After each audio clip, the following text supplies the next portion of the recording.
Queridos irmãos e irmãs, a liturgia desse 22º domingo do tempo comum leva-nos a refletir sobre o discipulado e as consequências que ser discípulo de Jesus tem na vida de cada um de nós, na vida daqueles primeiros apóstolos, dos primeiros discípulos e discípulas, mas também na nossa vida.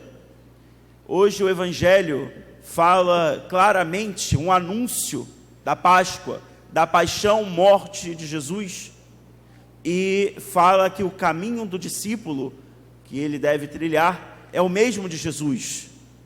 E aí ouvimos aquilo que é uma catequese sobre o discipulado. É programático quando se diz: se alguém quiser ser meu discípulo, renuncie a si mesmo, tome a sua cruz e siga-me. Essa realidade é fundamental quando nós meditamos sobre os discípulos que queremos ser. Não basta unicamente que nós sigamos ao Senhor do jeito que queremos. É necessário que nós sigamos ao Senhor do jeito que Ele quer ser seguido.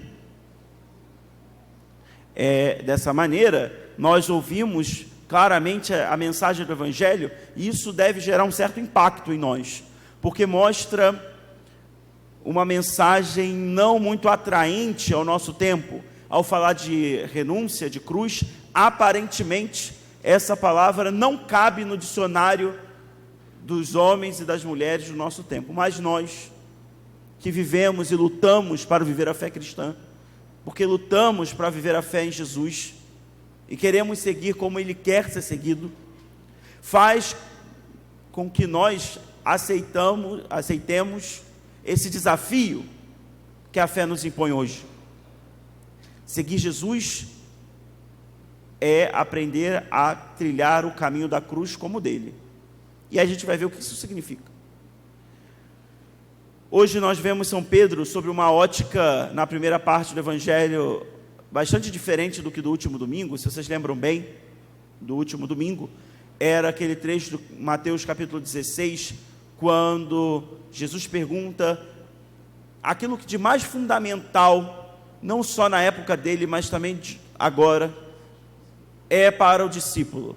É a pergunta mais basilar: e vós, quem dizeis que eu sou? Essa pergunta é basilar por duas realidades. Porque ela se refere ao conhecimento que o discípulo tem de Jesus. A segunda é o que o discípulo comunica de Jesus para os outros. E vós, quem dizeis o que eu sou? Ora, quem sou? Aqui está se referindo primeiro ao conhecimento que o discípulo tem de Jesus. Hoje, você pode pensar que conhecimento se vem pelos livros. No entanto, não é esse tipo de conhecimento intelectual, aprender só o catecismo sobre Jesus, mas é a experiência de fato dele, que faz com que nosso modo de ser, o nosso modo de propagar a fé seja verdadeiro. Diante disso, nós temos aquela passagem famosa que Jesus muda o nome de Pedro, de Simão, dá-lhe o nome de Pedro. Tu és Pedro, e sobre esta pedra edificarei a minha igreja. Essa palavra é tão importante para nós católicos, que mostra como que o Papa é de fato aquele que une na mesma fé a igreja, concede as chaves do reino dos céus àquele que deve suceder, que deve usar o poder vigário. Em poucos versículos, São Pedro recebe aquilo que nós ouvimos no Evangelho de hoje, ou ele leva um título não muito agradável, é chamado hoje por Jesus de Satanás. Quer dizer, alguém que se põe entre Deus e aquele que quer segui-lo, aquele que quer se pôr contra a vontade de Deus. E é esse o primeiro aspecto do Evangelho de hoje. Jesus repreende Pedro severamente, dizendo: tu és pedra de tropeço. Mas ele diz o porquê. Porque pensas nas... Preste atenção, por favor. Por favor, eu gostaria que todos prestassem atenção. Porque é pedra de tropeço na vida daquele de Cristo, que deve seguir a vontade do Pai, quando nós também optamos pelas coisas mundanas, e aqui é um espírito mundano, que às vezes pode acontecer mesmo para quem está dentro da igreja, viver de forma mundana, significa não pensar pela lógica de Deus, mas simplesmente corresponder a uma lógica mundana. Nós, então, vemos que Jesus afasta Pedro, porque, não por causa de Pedro, não por causa da fraqueza de Pedro, ou de qualquer coisa que seja, mas pelo espírito mundano, pela mentalidade da mundanidade. O Papa Francisco usa muito essa expressão, da mundanidade, significa um discípulo que pensa a lógica mundana. A lógica mundana é a lógica de ganhar sempre, é a lógica de querer que sempre ganhar, nunca se perde nada. E por isso Jesus diz claramente no Evangelho: do que adianta o homem ganhar o mundo inteiro, mas perder a vida? Do que adianta ganhar tantas coisas, e mesmo títulos, e perder a própria vida? Esse é o mais basilar. Renunciar, São Paulo diz isso: renovai a vossa maneira de julgar e de pensar. Ou seja, a maneira como que o discípulo deve aprender a julgar as realidades e a viver conforme elas. Deve ser uma realidade diferente. Deve-se pensar de modo diferente. Não se pode viver na lógica mundana. Meus irmãos, é claro que o mundo não vai mudar o nosso entorno. Você vai sair da igreja, vai viver a fé no mundo como sempre foi, como é. No entanto, você deve se transformar, não pura e simplesmente por você, mas pela graça de Deus, para ser discípulo.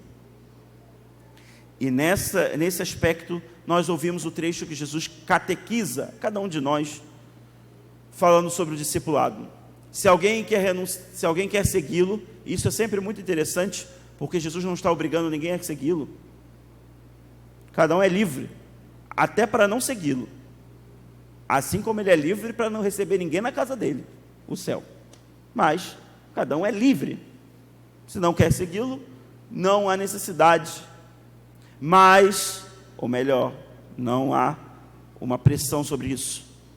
Mas para aqueles que querem segui-lo verdadeiramente, para aqueles que querem segui-lo de fato, para aqueles que querem seguir Jesus não como uma ideologia, ou o Jesus que eu imagino. Quem faz um Jesus para si mesmo, para segui-lo, não segue a Jesus, segue a si mesmo.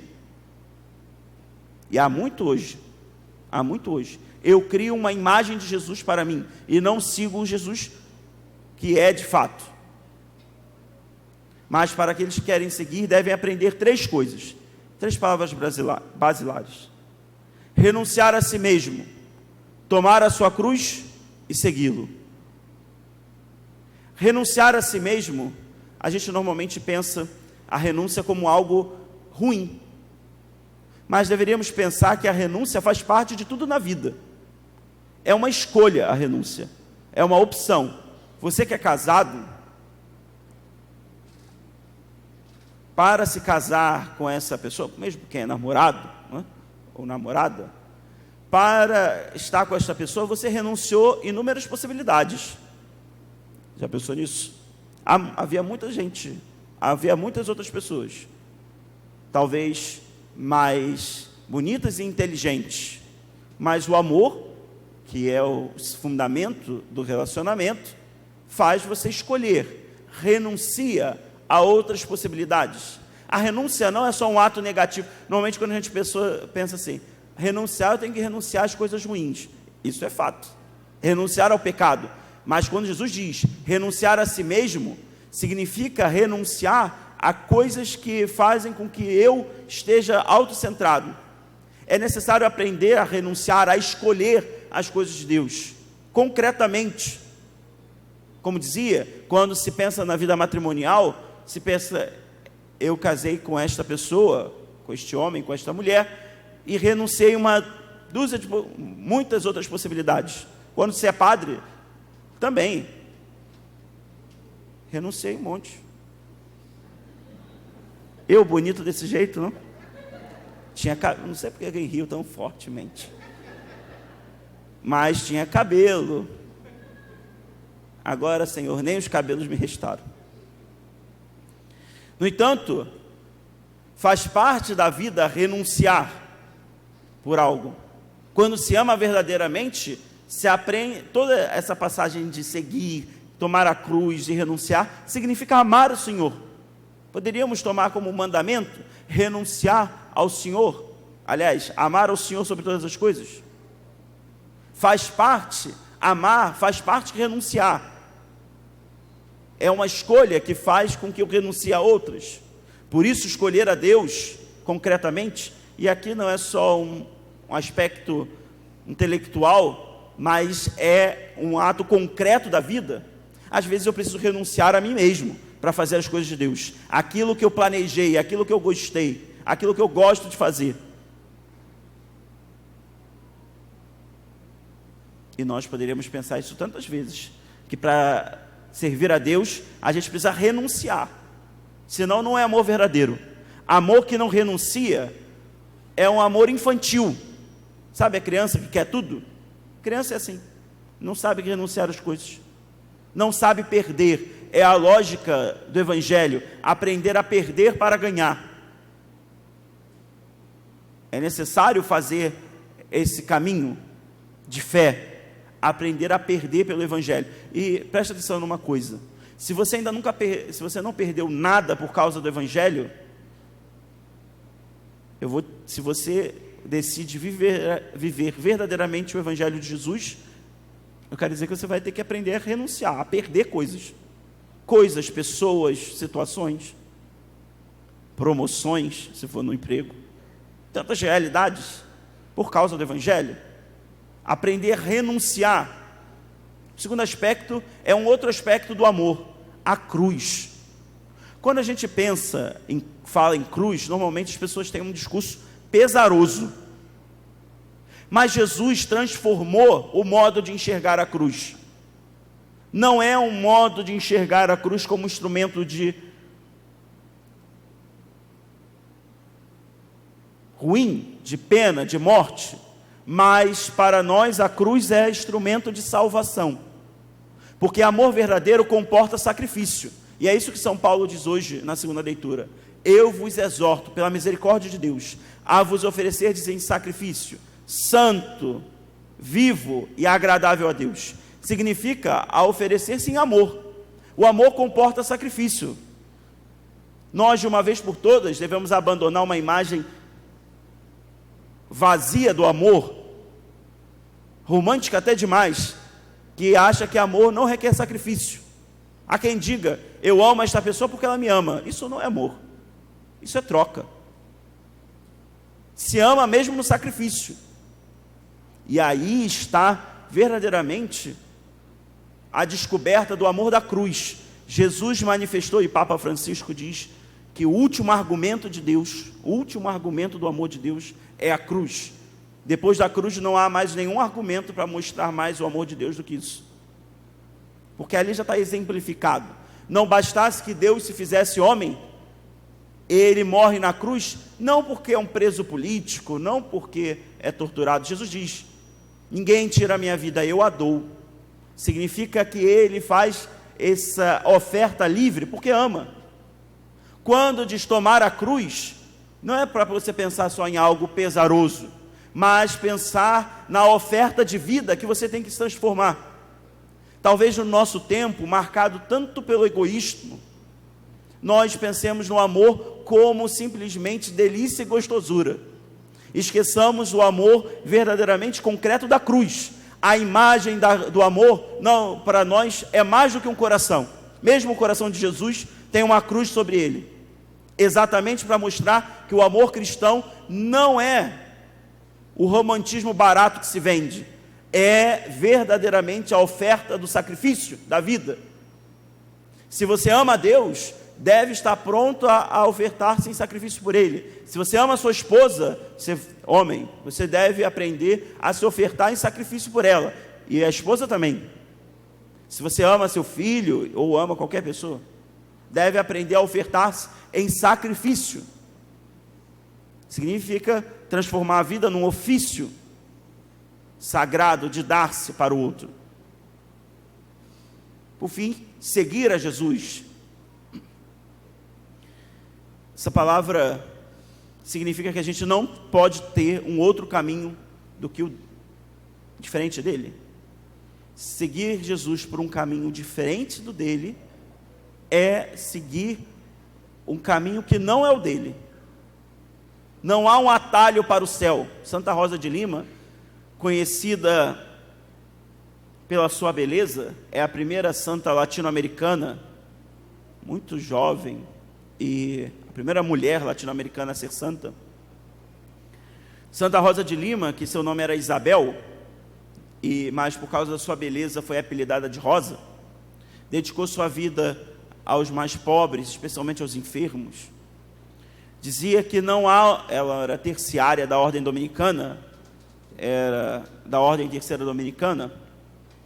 Dizia que não há outra escada para o céu a não ser a cruz. Não há outra escada a subir para o céu a não ser a cruz de Jesus. Ou seja, o modo de se ofertar como ele se oferta. Não ame menos do que isso, e você não vai conseguir amar mais do que isso. Aprender a sacrificar-se, segui-lo, é trilhar o mesmo caminho, mas é saber que Jesus não tira pedras para que a gente trilhe o caminho. Qualquer mensagem que diga para você que você não vai sofrer, que Jesus vai tirar as pedras para você andar, não é verdade. Não é verdade, porque ele não fez esse caminho. Se alguém diz que não haverá cruz no seu caminho, não é verdade, é mentira. Porque Jesus passou por um caminho de cruz, é a via sacra, se chama. Nós também com ele, não só na quaresma, mas ao longo da vida, trilhamos os mesmos caminhos, mas na certeza que ele passou primeiro. Mas, padre, a gente pode chegar à conclusão de tudo isso, vale a pena seguir Jesus? A resposta mais automática é dizer que sim. Mas vale a pena se você quer ser discípulo de Jesus. Não porque Jesus é um bom sujeito. Mais do que isso. Porque ele verdadeiramente é mestre de vida e de vida eterna. Só pode, por isso, quem é seduzido, é o que diz a primeira leitura de hoje. Jeremias, profeta, era um cara muito murmurador, reclamão. Não sei se você conhece alguém reclamão. Não pensa nos outros não, tá bom? Também não precisa se acusar. Jeremias era tão murmurador que deram a ele um livro, deram-lhe o nome, o livro, Lamentações de Jeremias, para você ver como ele é reclamão. Você pegar a primeira leitura de hoje, é uma leitura tão bonita, que começa dizendo: seduziste-me, Senhor, e eu deixei-me seduzir. Fostes mais forte, tivestes mais poder. Aí começa: tornei-me alvo de irrisão o dia inteiro. Seja alguém que ri dele. Todas as vezes que eu falo, levanto a voz, clamando contra a maldade, invocando calamidades. A palavra do Senhor tornou-se para mim fonte de vergonha. Disse comigo: não quero mais lembrar-me disso, nem falar mais em nome dele. Ou seja, no meio de um texto tão bonito, não é? Ele começa a reclamar. Cuidado, aqui um parêntese. A murmuração rouba a nossa capacidade de ver as maravilhas que Deus faz na nossa vida. E quem vive para murmurar, além de ser uma pessoa ingrata, se torna uma pessoa amarga, que ninguém consegue ficar perto dela. Porque vive, é duro. Reclama até do que é bom. Não consegue ver mais como graça. Isso é um pecado grave. Inverter tomar aquilo como que é graça de Deus, não recebendo como graça de Deus, é confundida das próprias obras de Deus. É algo grave. Mas o profeta hoje traz uma palavra: seduziste-me, Senhor. E depois diz: senti então dentro de mim um fogo ardente, a penetrar meu corpo todo, desfaleci sem forças para suportar. Para mim, uma das imagens que melhor exemplifica isso é do êxtase de Santa Teresa. Não só a imagem, mas o fato. Existe uma escultura em Roma, na igreja de Santa Maria della Vittoria, perto de Piazza del Popolo. Se vocês um dia forem a Roma, podem me levar que eu mostro para vocês. Tá bom? Está lá Bernini, você já deve ter ouvido falar, ele é um grande escultor, tem grandes obras no Vaticano também. Esculpiu o que se chama êxtase de Santa Teresa, ou que os carmelitas chamam e celebram a transverberação, é um nome mais técnico, mas se conta que Santa Teresa de Jesus teve uma experiência mística, que o seu coração, que depois existe uma relíquia do coração que está na Espanha, Santa Teresa de Jesus era espanhola, tem de fato um furo. Dizia que um anjo com uma flecha de amor transpassou-lhe o coração, e ela teve como um êxtase. Bernini exemplificou isso de forma estupenda, a santa cercada de nuvem, é belíssimo. Depois você pode procurar na internet, não agora, nem na hora do ofertório, depois da missa, né? Que não, diga-se de passagem, não é o intervalo da missa.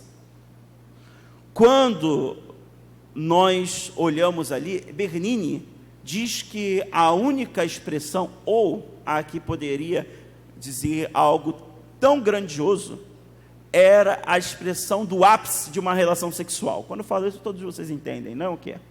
Quando o ápice de uma relação sexual, exatamente porque é o clímax mais profundo que humanamente, embora o nosso corpo frágil possa sentir, que daí se aproxima dessa expressão mística que Santa Teresa de Jesus teve. Quando nós pensamos nisso, nós poderíamos meditar, melhor dizendo, que o que dá sentido a tomar a cruz, a renunciar, a seguir Jesus por onde Ele quer ser seguido, é de fato um coração profundamente seduzido de amor. É um coração marcado, flechado por amor, que faz uma experiência, então, talvez não a experiência de Santa Teresa de Jesus, da transverberação, mas tão profundo do amor de Deus, que dá sentido mesmo a ser discípulo nos momentos difíceis. Se nós olharmos a lógica mundana, nós vamos simplesmente dizer, não vale a pena seguir Jesus, ou vale a pena seguir Jesus do modo que eu quero que ele segui-lo. Mas do modo que ele quer ser seguido, só é possível quando, de fato, nosso coração profundamente marcado por isso. Que nós hoje também façamos experiência disso. Que o Espírito do Senhor nos ajude a viver e a dar esse verdadeiro amor ao Senhor, que move a todas as nossas entranhas, que faz com que não poupemos nada por Ele, não só aqui, mas do nosso próprio corpo, de tudo que temos, seja profundamente tocado, marcado pela experiência do amor, e aí sim, tudo fará sentido. Peçamos ao nosso Senhor que Ele nos dê a graça de fato, para que isso seja concreto, e isso possa corresponder melhor à vontade de Deus. Que o Espírito do Senhor nos ajude e nos fortaleça também em nossa vida. Louvado seja nosso Senhor Jesus Cristo.